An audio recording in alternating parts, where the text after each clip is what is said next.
It's BudPod23. It's good for me. That's nice. That's nice. I should have thought about this on the way. No, but there. it's positive. Yeah, it's very positive. Okay, and it was quite casual. Unless people say in a sarcastic, again, Christian Bale sort of way. Oh, good for me. Oh, good for me. Yeah. That's the bit that's in my head the most from that rant. Weirdly, I don't remember that bit at all. He's doing a sarcastic impression of the guy walking across his eye line. Oh, okay. You're just walking through there. Yeah, good for me would be weird in a sarcastic context. In the same way, like if someone good for me. If someone told you a really, really genuinely sad story in which you had a huge amount of sympathy for them, you just with big exaggerated hand gestures go, you see that? I'm playing world's biggest violin. I've never been so devastated. Yeah, and you're like, I feel like that's you're not being nice. I'd rather you have expressed it. Yeah, you're being quite insensitive. It's quite an indirect gesture. Yeah. I'd rather your face had done it than your violin. Your violin. Yeah, you always let the violin do the talking, and that's a strange way to express yourself. It is. I'm playing the world's angriest violin. Yeah.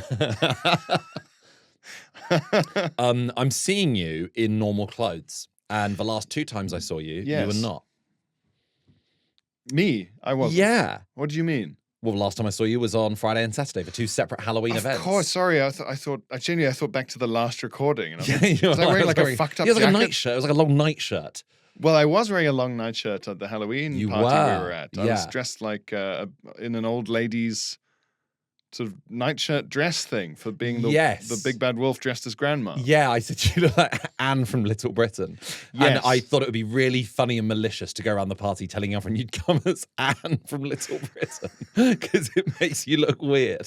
And also, as though if it's a question, I say, yeah, she's really scary. It's David Williams. It's really, really frightening. So let's go through the outfits. So Friday, you were a tree. Yeah.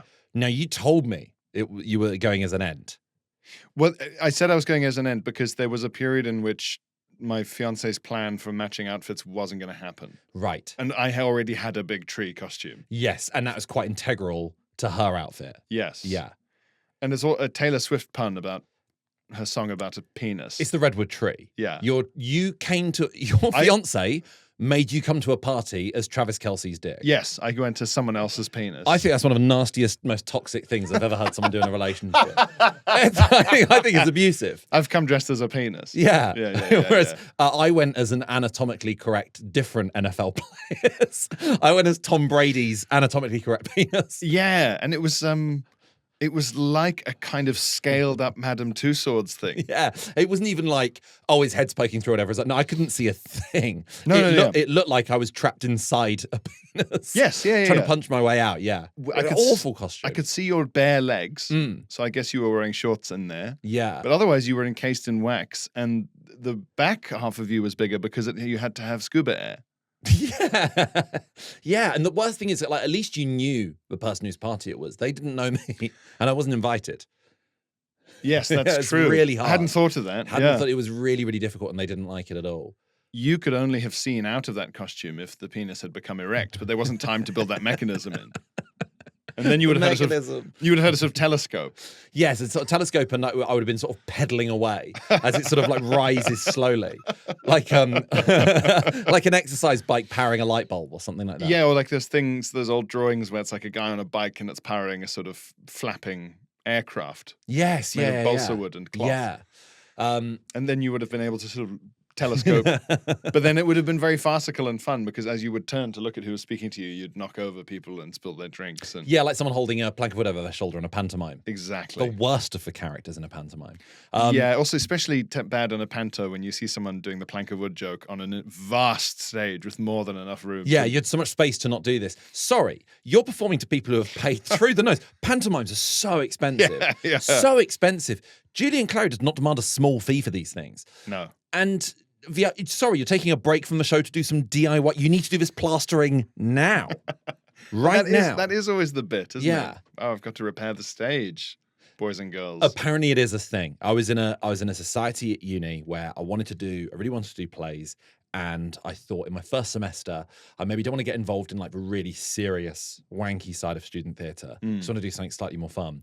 And at like the Freshers' Fair, there was a society that was basically like, yeah, we do pantomime. We do pantomimes around schools in, say, sort of lower income areas of Sheffield, and we do pantomimes there because that's the only pantomime they're going to see. And it was like, well, that sounds quite good fun. Yeah. And I did that, but the guy running the society knew so much about the history of pantomimes. He was like, every pantomime legally needs a scene where they sneak up on someone. They have a dun dun dun dun dun dun dun dun dun dun. Like, that's a big part of it. Yeah. You have to have it's called, I can't remember what the name is. Feel free to correct me in like the comments. It's generally called like a splosh scene or something. And that's the plastering. That's what the plastering, the DIY thing is. Yes. It's just a messy bit just before the interval, before, the wretched fire safety curtain comes down with like a fucking Hieronymus Bosch painting.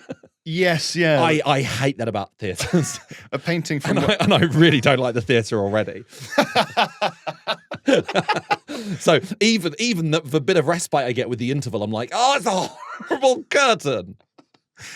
Theatre, I've just thought of this. Pantomimes are like they're like designed to upset you because it's a theatre. Yes. It's got the horrible painting. Yeah.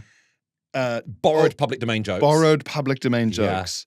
Deliberately traditional repeated stuff. Yeah. That kind of acting. Yeah. No real, like everyone collectively pretending that something that they're not really enjoying is good. Yeah. And showmanship. I have said before that I do not enjoy when, as much as I am blown away by his abilities, when Derren Brown pretends to get a bit wrong. And he's like, oh, God, this is embarrassing. And when he pulls it out the bag at the end, I'm like, you are wasting time because we know you can do this. Yeah. So you could have shaved off 5 minutes by pretending, stop pretending you're making a mistake. Yeah. So when they're doing like, he's behind you, I'm like I remember even as a kid, even as like a 4-year-old going to like, oh, wow, and Little and Large, the double actor coming out and bringing kids up on stage and that sort of thing, and loving it. But every time I did a he's behind you, and all the kids are going, no, he's behind you. I think I was sort of like, listen to me. Everyone stop talking. I will just communicate with you directly what's going on. Look behind you and keep turning because that's what he's doing. He's following your turning circle. Yeah. Look behind you one way and then rapidly oscillate. Yeah. Sir. Yeah. Take a fucking selfie. Derren Brown pretending to get things wrong at this point. He's so far into consistency. It's like, it's as insulting as people thinking that the audience in a cinema would go, maybe Tom Cruise really will die now. Yes. No, he won't. Footballer pretending to be injured. You're not. Stop it. Have you had to take the wretch to Pantos yet? Surely. We're going in December. I cannot wait. First one? First one for him. I think the third one for me. Because the first time I went up to Newcastle and spent it with like in the sort of the interwar years that you get between like the 27th and the 30th of December. We go up to Newcastle and visit all her enormous extended family, and they'd always, because there's so many kids in that large family, Panto trip. We'd always go to Panto. And in Newcastle, it's really weird because their main one in Newcastle, usually they're like name-led. You'd be like, oh, it's Sean Williamson, it's Barry from EastEnders is playing Buttons, yes, and someone who was on the X Factor, they're playing like the love interest. Yeah, it's all sort of like downstream from I'm a Celebrity, Get Me Out of Here. Yes. Type casting. In Newcastle, there was like a father and son double act who were apparently so popular in one of those celeb-driven ones a few years ago, they just went, do you guys just want to write it and be in it every year? And they're fantastic. Really? It's genuinely brilliant. It's incredible. I think we did like Peter Pan a few years ago, and it was just like the fucking crocodile. It was like this huge 3D thing that came out like above your head. And I was like, I hate how much I love this. Yeah. This is so excellent. That's good. This is so excellent. Yeah, that's good. So that's the one he's going to. We're going in a bit too heavy because I'm like, no other one will match up to these guys. The Isle of Man Panto is the one place where you will go and see topical comedy about the Isle of Man. And it always gets this like gunshot level reaction. Yeah, because it's a local MC. Yeah, but without a local comedy gig that is, I mean, there is one, but like it's not like that well known, or that like it's not like everyone goes there. Yeah. So for most of the people attending, it's like the one time a year they hear a joke about someone within 100 miles of the guy sitting next to you. Yes, This is weird. the guy who you always see at the shops. I guess you'd rather it there than at, say, like the London Palladium, and you're sat 20 rows back amongst 2,500 people, and out of nowhere, Stephen Mulhern starts making jokes about what you've been up to this year. Getting slagged off by Buttons. on a Christmas outing for doing a podcast. Yeah, humiliating. You see the audience are like confused. They don't know who you are. Yeah. But he won't stop. I was brought up on stage at I think it was like, I don't know which pantomime this would have been, but I was brought up on stage by the double act Little and Large when I was like 4 years old. And they said, "What's your name?" And I said, apparently I said Glenn, and they went with 100 N's, and the crowd loved it, and I hated it. And I wonder if that's one of those, that's why you went into comedy. That's your duvet wife flashback scene. Yeah, that's my Joker moment. Yeah. You get what you fucking deserve as you shoot Little and Large in the head. Yeah. I was part of like the Paul O'Grady show the following week, and I killed him. Apparently a child shot Lily Savage live on Channel 4. Mad. Yeah. And then you're there at 4 saying, "It was funny and I'm tired of pretending it's not." I wonder if that was formative, or you just thought, I could have made that fucking joke, even at 4. No, I think I was just, I've never been on stage. I've never been in front of that many people before. Well, yeah. I always feel bad for the kids going up because they're just visibly like shitting it. It's humiliating. You are creating a wild series of fetishes 15 years down the line. Don't do this to people. Yeah. Peter Pan has become some sort of unspeakable reference point for these kids now. So you went as a penis. Yes. Just to our friend Mari's birthday. Yeah. I was between gigs, so wasn't dressed up, and I always feel very guilty about that. You were just dressed as Glenn Moore, the comedian. Dressed as Glenn Moore, the comedian. And then the next night, we were at a friend of a show, Phil Wang's. Yes. Who's appeared on the pod before. And I wore, I'd say, an almost unspeakably niche t-shirt, but wouldn't have worked in any other context. Nicher than I thought. Yeah. Nicher than I thought it would have been, but I think I knew the reference. Phil knew the reference. And thank God. And that's all that matters. Yeah, I arrived there. I'd been at a printing shop on Brick Lane like an hour beforehand, hoping that they'd get this done in time. But that meme of 2 government workers in India shaking hands, and then their friends crossed out on the side. It says, "Friendship ended with Mudassir, now Salman is my best friend." Yeah. I did that with "Friendship ended with Phil, now Glenn is my best friend," and we had Phil crossed out. And crossed out, crucially, with kind of neon green Microsoft Paint brushstrokes. Yes, my friend Bunce did some wonderful artwork in getting that over the line. Yeah. And I'm very, very grateful to him, because I was like, I'm going to give you a design that you won't understand, and please just get this done. I'll give you, name your fee and I'll get this done. Yeah. But it was just, it's difficult enough traveling to a party with wearing a t-shirt with your own face on it, because you look like a weird fan of you.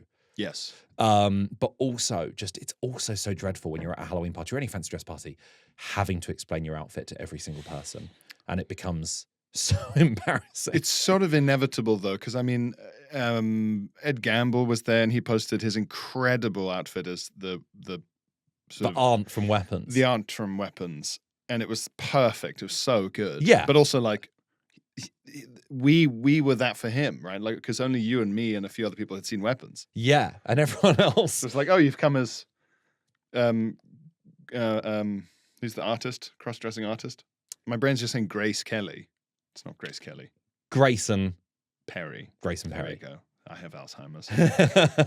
Congratulations. Thank you. Ed was there, but like people thought he was Grayson Perry. Yeah. Not an evil witch. Yes. Yeah. I feel pretty confident in saying witch. In Weapons? Yeah. 100% a witch. Absolutely a witch. In fact, to the point where I was like, I really liked that film was about a witch, because I was like, that's such a rare, that never comes up. You don't get that anymore. Don't get witches anymore. Yeah. I think with Halloween costumes, you're going to have to explain it anyway. Yeah. It's a Hindu symbol. I've come dressed as Charlie Chaplin if he was a Hindu. And also,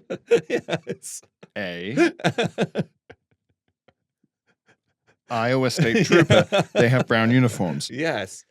Hindu Charlie Chaplin, State Trooper. Oh, from nothing. Yes.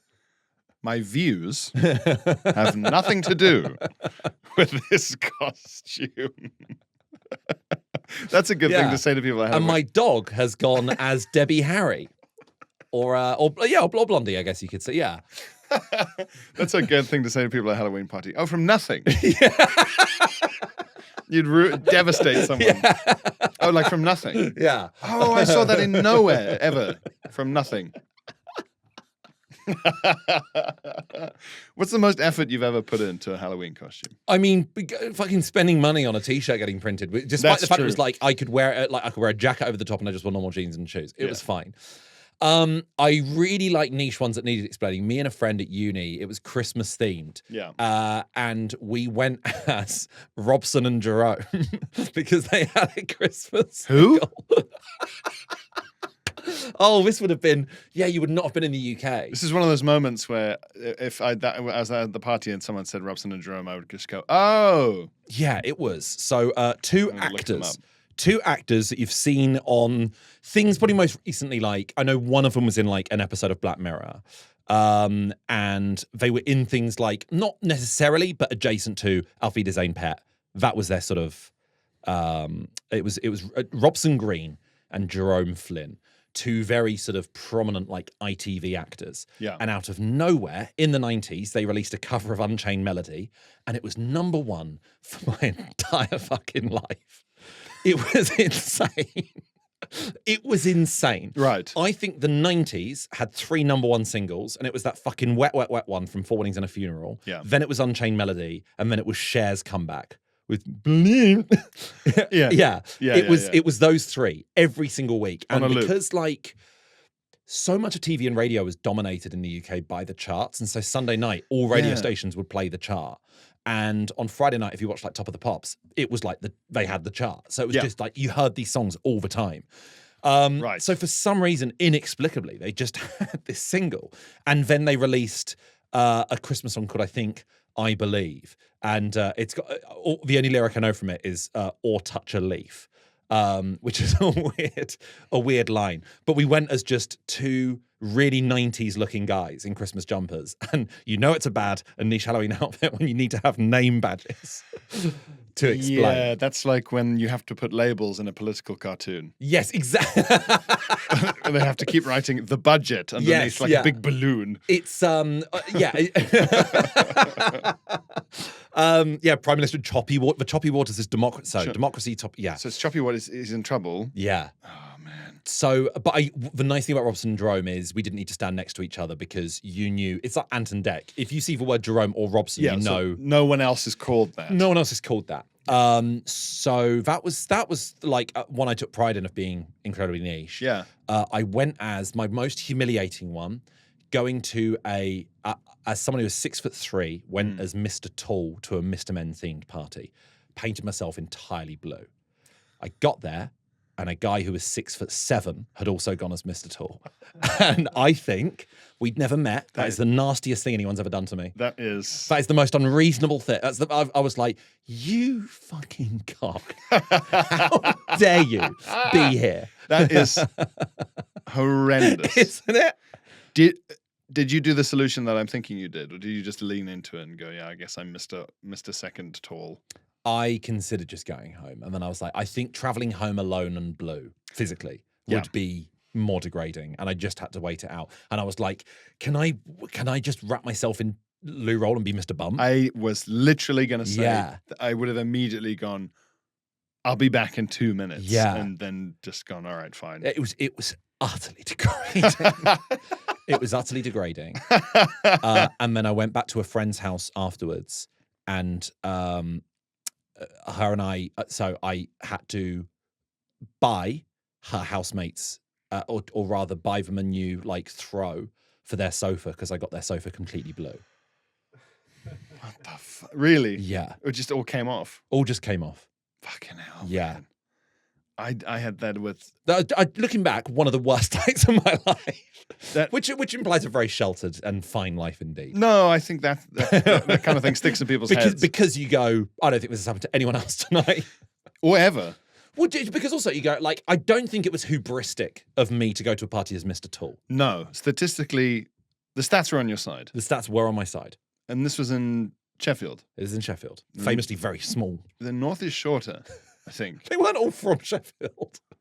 Yes, they were. But water does something to you. Yeah. I went as the Hitcher from the Mighty Boosh when I was at uni, and I had to green myself for that. See, I've never seen the Mighty Boosh. Oh yeah, in my life. So that would have made. I mean, I'd understand if you went as like the moon. Yes, that's a bit more sort of memed, isn't it? Yeah. Other than that, no. What else have I gone as? I mean, like, what happened with the Naughties and Whimsy? What was that about? That's kind of gone now, apart from TikTok videos. Maybe that's where the Whimsy reservoir is. I think it got found out. Or like the real naturals, like Mortimer. They were elevated and it exposed the rest of them as frauds. In the same way you go like Eric Andre, you go, that is pure insanity. Yeah. You were a fucking lunatic. And that's no one can like fake that.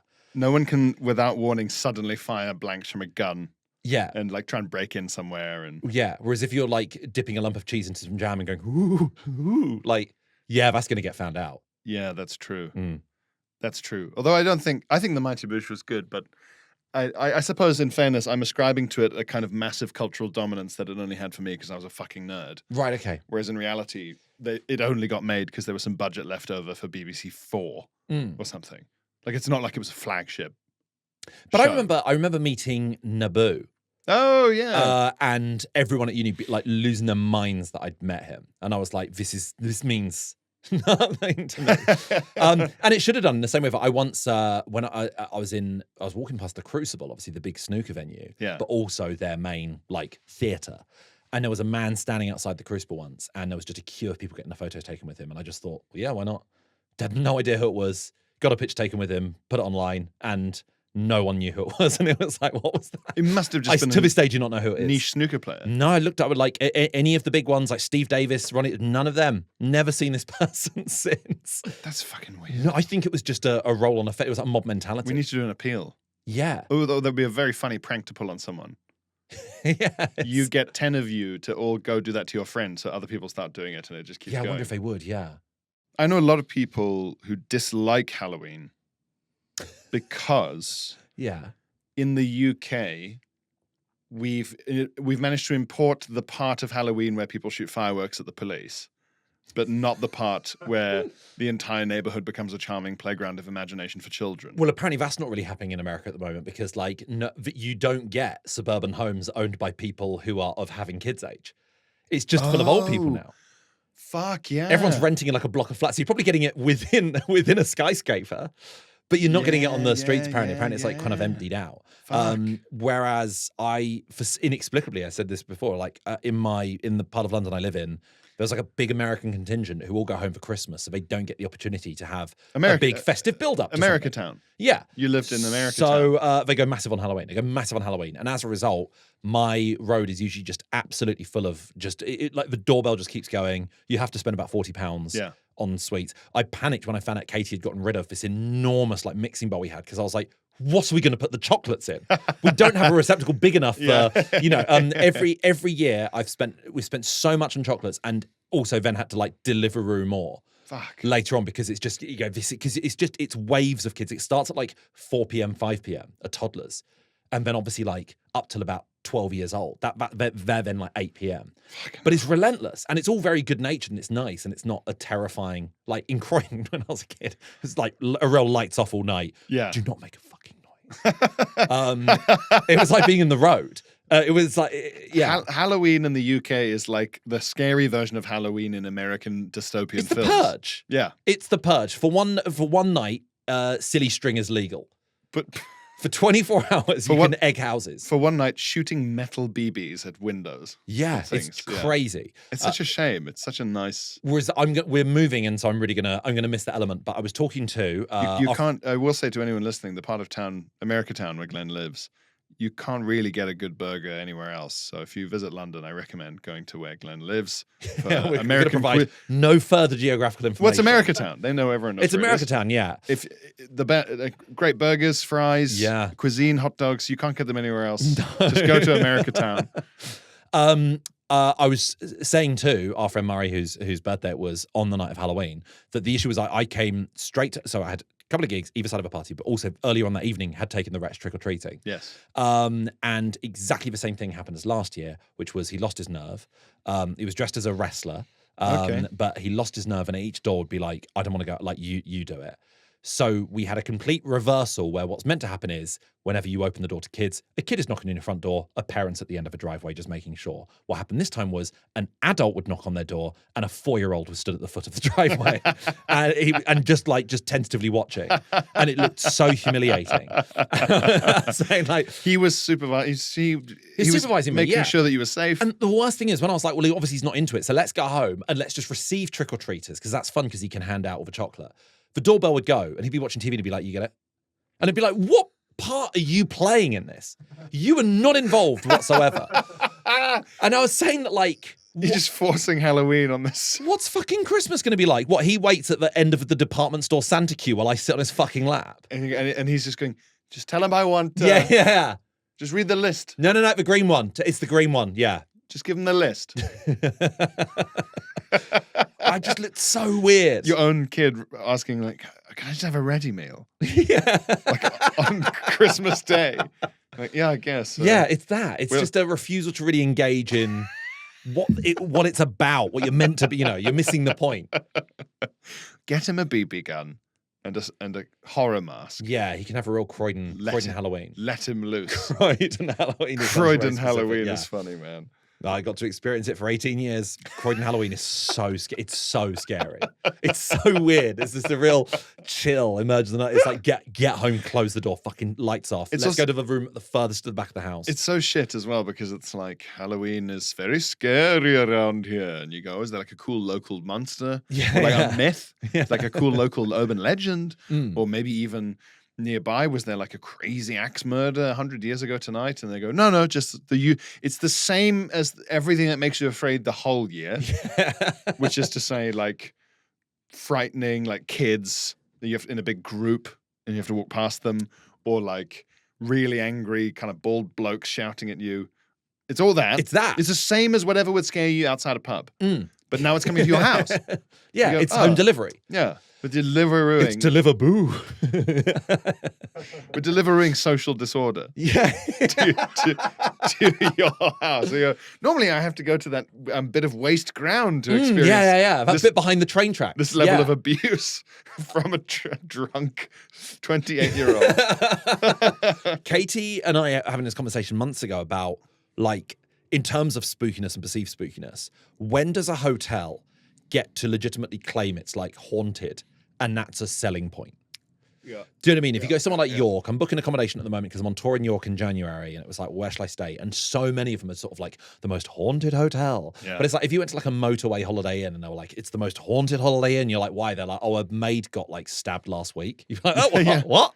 What? Yeah, she like fully got killed. Yeah, it's last week. Do you know what really it is? Really recent. They say you can still hear her screaming because she hasn't died yet. We have the freshest ghosts. Yeah. The freshest. Really unpleasant stuff, yeah. I think it's when you're not allowed it when the reason it's haunted is because of ongoing safety issues. Yeah. So when it's like, the case has to be closed. The case has to be closed. Or cold. But also, it can't be that.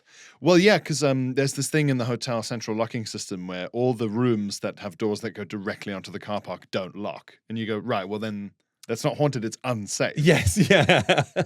It's unsafe. It's a hazardous hotel. It's a hazardous hotel. So whereas if it's like, it's a very old building that used to be an inn for fucking Dick Turpin or something and other highwaymen. Yeah. And there was a pistol duel then you go, right, that's not relevant to hotel. No, but if, for instance, Fred and Rose West's house in Gloucestershire was demolished. Yeah. And if they built a B&B on top of that, what can they say? Can they do that? That was the 90s. It's because it's not historical sounding to explain their crimes. Yeah. Because you go like, they filmed them, and you're like, what? With what? Yeah. Get an actual camera like we have now. Not even one of those like where you put the hood over you and the flash and the bulb breaks. Yeah, a guided tour guide can't go, the year is 1991. Yes, yeah. Oh, well then, no. Yeah. Gina G is topping the charts. And the Soviet Union has collapsed. Jimmy Nail's embarking on a solo career. It needs to be old seeming. Yeah. Also, the crimes before, when they're haunted, it's always like, Because also like the idea of like a guy in a cloak going around and murdering sex workers on the East End of London feels Victorian. Yes, and it's strange that, like, for instance, when I picked up this T-shirt on the day after Halloween for Phil's, I was in like Bethnal Green area, and sure enough, there's like in and out around sort of Whitechapel, there's a pub called like Jack the Rippers or whatever, and you're like, have you read what he fucking did? Yeah, I'm just gonna go for a swift half down the old Ted Bundy. Yeah, it's fucking insane. Yeah. Just absolutely murder a cold one at Anders Breivik's.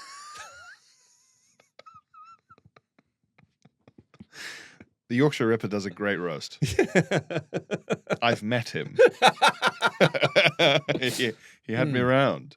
Yeah, it's something to do with the historyness of it. Whereas if the crime feels modern, and in crime I'm including perpetrator and victim. Yeah. So someone in a rage shooting an accountant, even if it was in 1812, sounds too modern. Yeah. It needs to be like haberdasher. Exactly. Yeah. Bayoneted a haberdasher. Yeah. And you go, right, passed. I feel better about this. Yeah. That doesn't happen now because we don't have those objects or jobs anymore, so I feel safe. Yeah.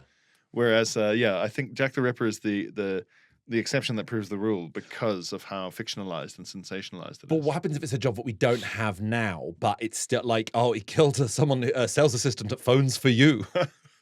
That's getting there. We don't have that. Yeah, it's like 20 years ago. It's getting there. It's getting there. It should. Yeah. He was. They drowned him in the Haribo at Woolworths. Just a guy's head in the little thing full of eggs. Yeah. Full of little candy hearts. And the head, it turned up, it was really expensive when they took it to check out. It was a fucking ripoff. So heavy. Yeah. This is a complete non sequitur. But we also didn't address that what you went as on the Saturday. You went as a wolf. Big Bad Wolf. And your fiance went as Red Riding Hood. Yes. This is such a non sequitur. What's the worst thing you've ever smelt? The worst thing I've ever smelled? Ooh, like in terms of slap in the face reaction, or in terms of like unsettling, like, what is that? Oh, I think I'd quite like to hear both. I think, yeah. What is that is definitely one brackets question mark. Could have been loads more dead rats in a wall. Fuck, loads of dead rats in a wall. A bunch of dead rats got in our house wall and died years ago. Years ago, in Palmer's Green. I used to live up near Enfield. Yeah. And the house was like really nice, but very old and made of wood and with lots of holes. And it just stank of dead rats. And it's this really like honky kind of cheesy flesh rotting smell. Oh, shit. It's not good. And then the smell went away. And then a week later, there was a storm of flies. Oh, my God. The flies, there were so many flies and they were buzzing so loudly in the kitchen is where they emerged. Yeah. That when the door of the kitchen was shut, I thought someone was drilling. Like I thought someone was doing DIY. Oh man, that was insane. When the first radio station I worked at with very, very appropriate for Halloween with the murderer. Yes. One of the largest flies I'd ever seen was just. I thought it was like a fly, like a rat king of flies. Yeah. I thought it was a clump of flies. It was such a profoundly loud buzz, and it hit one of those fly zappers, the blue electric things. And it just crackled and crackled and crackled. And there was like, I swear to God, I saw a flame. You're cooking a lamb chop. I wouldn't have been surprised if it started to scream. And then it just, the smell just hit us. And it was awful. Really? Yeah, the fact that you could smell a dead fly, it was that big. Flies just going fucking out. Yeah. Because I don't think it was even killing the fly. I think it was like if you held an electric fence, like one for cat. Fuck this! Yeah, that was. Is that your worst smell? No, you've only just jogged my memory about that one. There was one where, oh man, in my first year at uni, I was so ashamed of an enormous bowl of Cocoa Pops I was eating. Because it was so big. I literally used like a salad bowl because I was so hungry. And my friend Emily came down and like knocked on my door, and it was like, she cannot see this. And I hid it in a drawer. And I forgot about it. And a couple of months later, out of nowhere, it just suddenly started smelling again. It just started to smell. I was like 18, but it started to smell, and I was like, what is this? And I took out this bowl, and there was just this just like terrain. It was just like solidified Cocoa Pops, and I was like, I don't know how I do this. And I thought I'll take it to the bin, and I'll just bin the whole bowl. And I thought actually I'll try to break it up.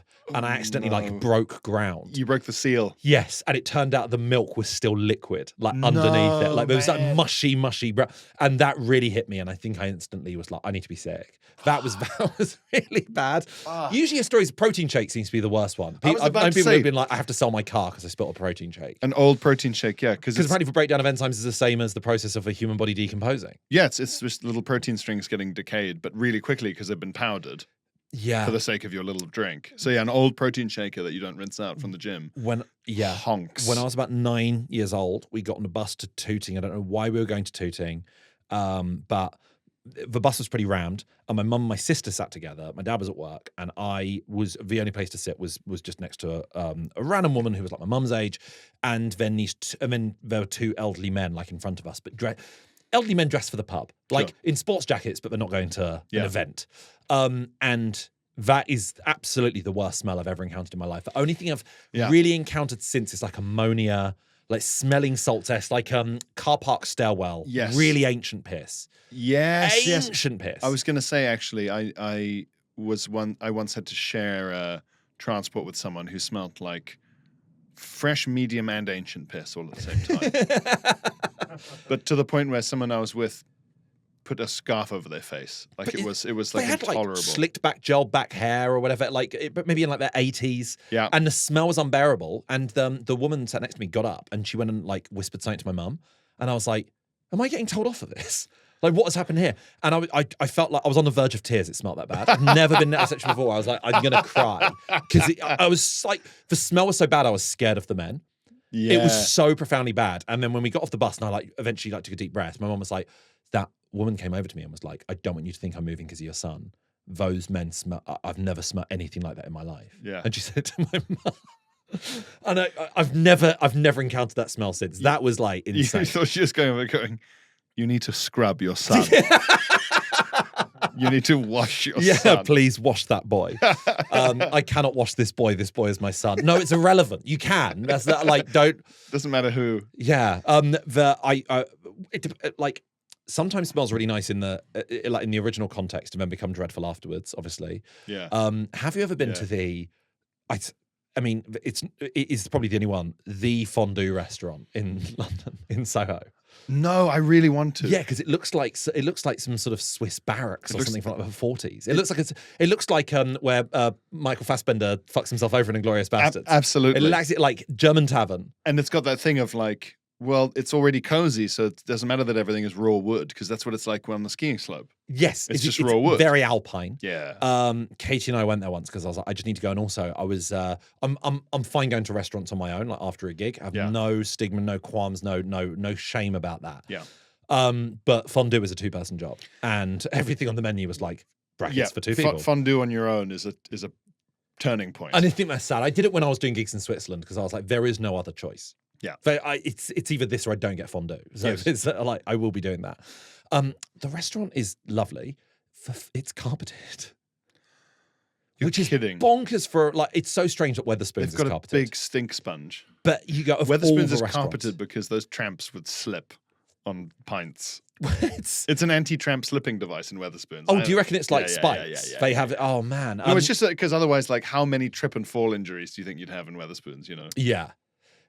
This was like it was profound, such a profoundly weird decision. Yeah. To have a carpeted restaurant, and also Katie made the mistake of wearing a jumper, and for like days, I think she got rid of the jumper. Followed around by rats. I think she got rid of the jumper because it was like genuinely for days afterwards. Mean this in the nicest way possible.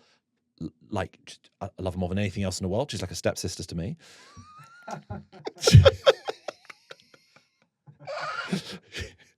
Like on the way home, it was like we were both like, "You fucking stink." It was just this jumper that just had this cheese jumper. We had to go with it, and she like refuses to go with me again. I'm like, "I want to go there again." She's like, "Absolutely never again. Why would we? We know what happened, and we know how bad the restaurants smell. We can go." Yeah, I'd like to, but it's not. It's so cloying when you're in there. The air is thick with cheese. We have to go. You almost have to crawl in. Yeah, because the thicker air is higher than. Yes, like in a fire. Yeah, apparently seven pure breaths of cheese will kill you. Well, that's the thing. It's not the heat of the fondue that kills you. It's the smell. Yes, yeah. That's what kills you. I have a stupid song, but I'm going to save it for the Patreon. Okay. We should do some correspondence. Yeah, let's do some correspondence. While you find your correspondence, I got the pheromone kicked in, got told off at the weekend. Oh, wow. Okay. Yeah. For something that absolutely couldn't have been less my fault.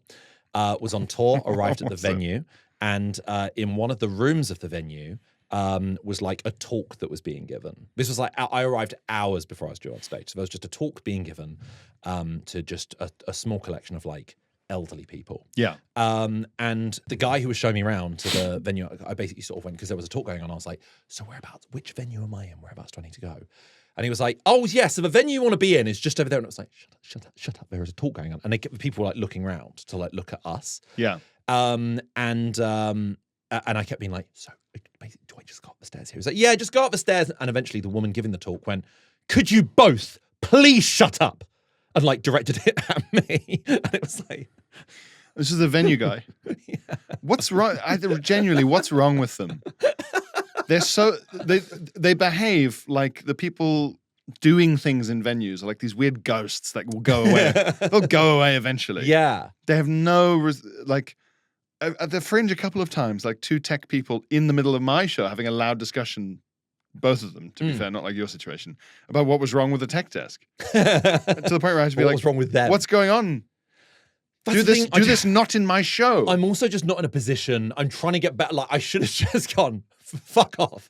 All of you fuck off. But I can't. I'm trying to, I think a New Year's resolution I'll try and impose for next year. Okay. Will be to be like, to talk back in situations like that and defend myself more. Or be able to talk back to the guy around and just be like, oh, there's a talk, so let's just keep it down. That's what I kept saying to him. I kept shushing me like, just if we keep our voices down sort of thing. And he just kept talking at like an insane volume. But yeah, it's reached a stage where I'm reading a book about like how to project yourself. It's called You Have Authority, yeah. And it's like yeah. I'm fascinated by this. I want to know how it goes. So, yeah. Oh wow. Such a cunt.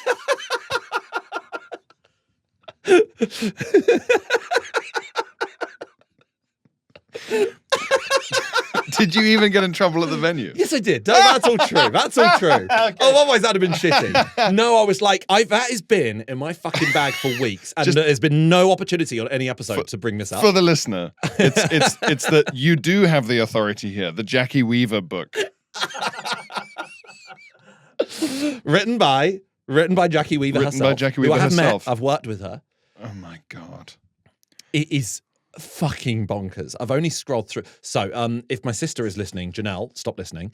I'm going to I've got 2 copies, and one's going to go to my sister for Christmas because my sister and I every Christmas we always give each other Captain Tom memorabilia, but it's actually getting increasingly difficult to find like Captain Tom based gifts online because they're going to become expensive. Yeah, and it's really difficult to once you've bought there was his kid's book and then there was his actual book. And there was a few key rings, but they're not really on sale anymore. She bought me a Captain Tom candle that was of his face. And Katie and I lit it at once, and it just smelt of blown out birthday candle. And it wouldn't go down. So there's a lot of cheap or knockoff candles where they're not made of the soy stuff that's like it's going to kill you. Yeah, it's like petrol byproduct. Well, we threw it out because it was like his face isn't going. But technically, if it was a real candle, there should have been a moment where like his forehead should have folded over his eyes. It should have looked dreadful. This is a self-help book. Churned out by a meme, churned out by Jackie Weaver, but was obviously just thrown together. Whatever year she got big, December 2021, was thrown together by a publisher like a week later, being like, just fucking hammer this out. And even if she was like, I don't have any advice to give, be like, it doesn't matter. It doesn't matter. This is one of the vaguest and shortest books I've ever flicked through. Absolutely. Let's go through it. We'll do it on the Patreon. We're running out of time. We're running out of time. Can you show it to the camera? Yes. It's called "What Would Jackie Weaver Do?" is the hashtag. The only thing that sticks in my head from that fucking abysmal little video is the guy shouting at her. Oh yeah, was that he repeats? He says something like, "Read the rules of something or something," and then he goes, "Read them and understand them." But the phrase "read them and understand them" is so funny. Don't just read them and understand them. Yeah, such a funny thing to shout. I found it so bonkers as well that online this wasn't a secondhand copy. This is someone still selling. Fuck, man. New copies of Jackie Weaver's book. Chapter 1, The Meeting. So it's literally just. Oh yeah, but I'm glad they have to go straight into it. Imagine if she didn't address it. But the rest of it is the most live, laugh, love. But it's the like whole advice chapters that are like, just be yourself. Also, it's a parish council. It's not even a council. It's a parish council. Yeah. I was so ready for an actual self-help book, and also so baffled that you would read one. Yeah. I sort of thought it's like a Paul McKenna hypnosis thing. Well, I don't know. Like, yeah. One of those ones that's got a good slogan. The tour story did happen, but I was just finally it was like, yes, here's the opportunity to fucking hell present you with the book. I'll rush Correspondence. There's a one about the pheromone, kind of, so actually relevant. Ellie says, "Hi, Ellie. Hello, cheeky boys. That's us. It's all about us. Do you think? Yeah, I hope so. Yeah. Upon listening to episode 18 and hearing about Glenn's English lecturer refusing to give out firsts, I have one question: were they French?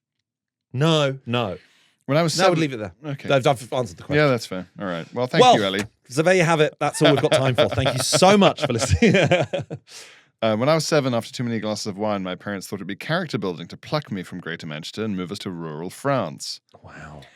Such a classic sort of English thing to do. The French people have nice lives, probably. Yeah.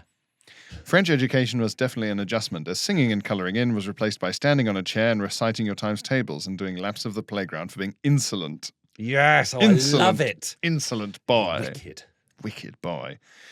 One of the most baffling things was reaching secondary school and being told by teachers that getting a 20 out of 20 in any subject was reserved for God.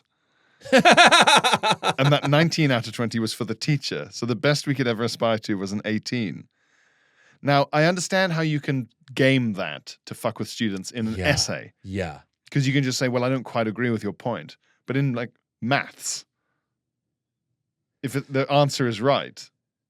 Yes. So you can't lie. No scale. You can't lie and say 2 + 2 isn't 4. Yeah. But maybe then there's only 18 questions. And then there's Do you know what I mean? The math says there's 18 questions. And you go, yeah, great, congratulations, you've got 18 out of 20. Or like the next two to make it 20 are like blacked out like characters in Mortal Kombat. You haven't unlocked these. Yeah. And then if you say, well, would this change your mind? And you slip over a little bit of paper that says, I am God, by the way. And I go, okay, right, yeah, that's it. I wasn't a bad student, but I wasn't God, so I didn't think much of it till it came to our first English assignment. I thought I'd have it in the bag as I was a fluent English speaker and spent most of the lessons helping our teacher. When we got our results, 18 out of 20. I'm not sure what I'd done wrong, so I asked the teacher, who informed me that my pronunciation wasn't perfect and that my broad Mancunian accent didn't make the right sounds for words like cup or bath, e.g. cup or bath. Okay, yeah. I was baffled, as were my parents, and for the rest of the time at my school, I never got higher than an 18 in English. Sadly, I'm now cursed with a very nondescript accent, and I sense that I'm owed some reparations for this. So, but maybe they were raised among the French, Ellie says as well. Yeah, maybe. Because it's such an insane rule to set that you go... But it wasn't even like... That French one sounds aggressive. I'm sorry, child, but you were born with sin in you. Yes. And as a result, you were being punished each time. This lecturer was like under the impression, she was like, no, 2-2's like really good. And 2-1's obviously like, whoa, my God, you're a genius. And I think there's probably been like 1 first in the world ever, but they're still like a human being. But I think she was mistakenly under the opinion that a 2-2 in English literature would get you a job. 2-1 doesn't get you a job. A first in English literature doesn't get you any job.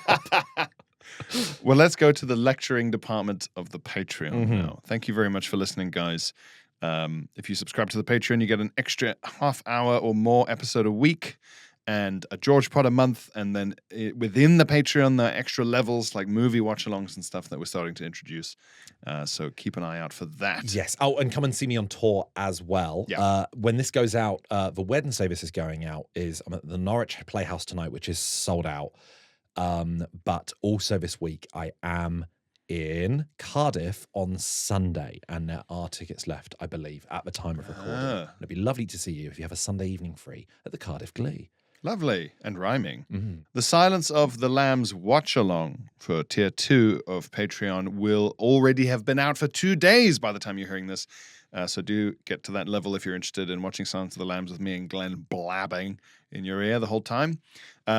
I think it was very funny and it was a lot of fun to do. Mm-hmm. Separate to that, on the 15th of this month, November the 15th in London, I will be recording 2 episodes of my Radio 4 series. And I would love there to be a lot of PudBuds in the room to balance out the randomly selected members of the general public who like radio shows that are comedic. So do please come along to that. If you're in London on the 15th of November, free tickets. They are free.